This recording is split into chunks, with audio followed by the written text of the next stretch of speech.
Esas sociedades matrísticas de alguna manera gestan esas primeras escuelas del yin y del yang. Podía haber llegado el I Ching en cualquiera de esas sociedades si es que solo fuera necesario una conceptualización femenina del origen de la vida. Pero además de tener esta conceptualización femenina de la vida, hay algo bien representativo de esta cultura que como occidentales no podemos obviar, no podemos olvidar y necesitamos tener en consideración este elemento que considero que es primordial para luego poder hacer trabajos profundos con el I Ching.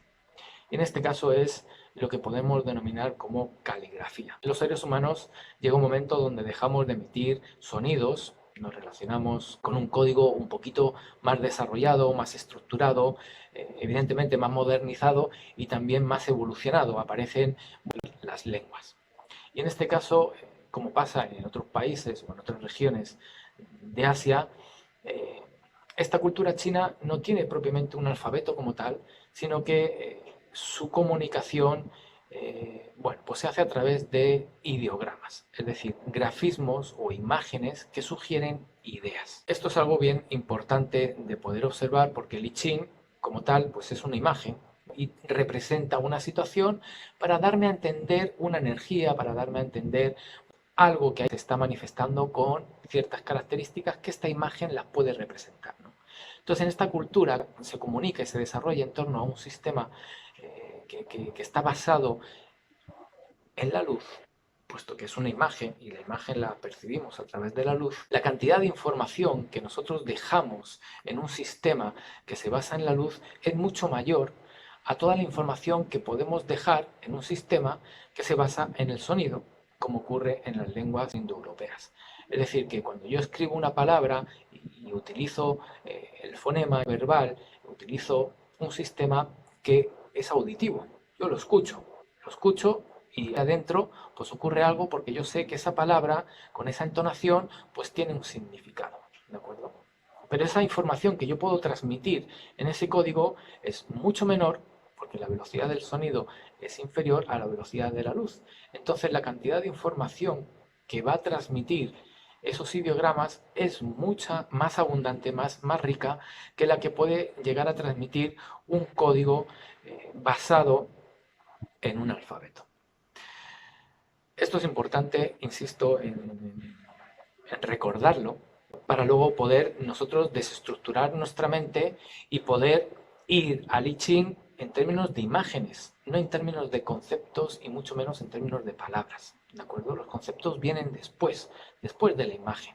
Si yo me relaciono con el I Ching y el I Ching no lo veo, el I Ching no se me representa, no se me muestra a través de imágenes, de alguna manera pudiéramos decir que todo ese trabajo que estamos desarrollando es un trabajo mental.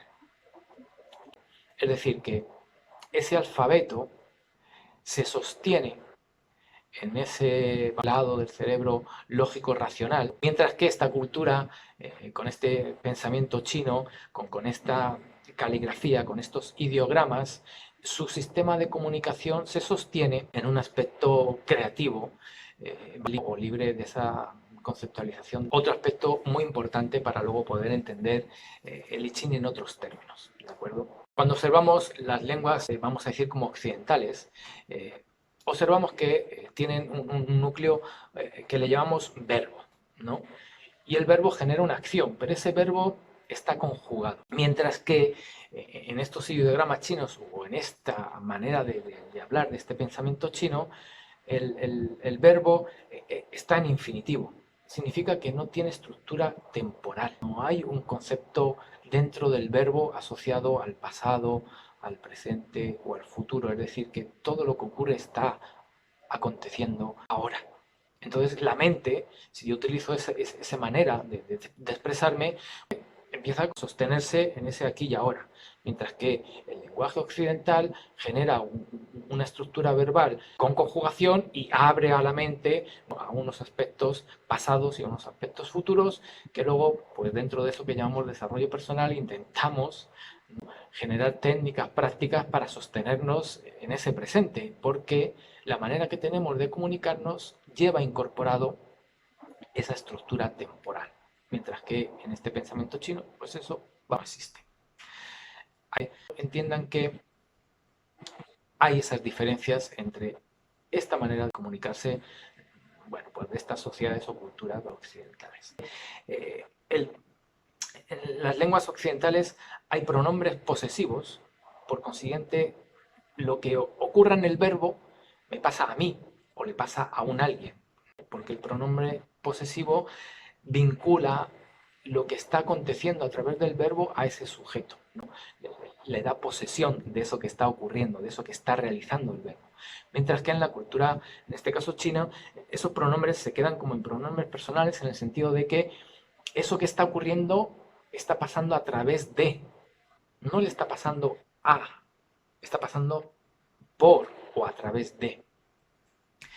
Entonces, mientras que un occidental gritaría y se quejaría porque me han pisado mi pie, esta estructura mental del pueblo chino, pues diría, ha habido un pisotón. Entonces hay una despersonalización del acontecer de la vida y en ese sentido, cuando nos relacionamos con esas estructuras gramaticales, este pensamiento chino no tiene mucha facilidad para construir esa entidad que llamamos ego o egoica, mientras que las lenguas occidentales constantemente están reafirmando la existencia del ego, de esa personalidad del yo soy definida, bueno, pues de múltiples maneras. Entonces, cuando nos acercamos al I Ching, cuando nos acercamos a la cultura del Tao, cuando nos acercamos a toda esta filosofía y no somos conscientes de este tipo de diferencias, pues estamos proyectando toda nuestra estructura occidental sobre esos textos que leemos o sobre esas historias que se quedaron reflejadas en algunas tablillas, pero en realidad estamos muy lejos de lo que esos ideogramas intentaron mostrar.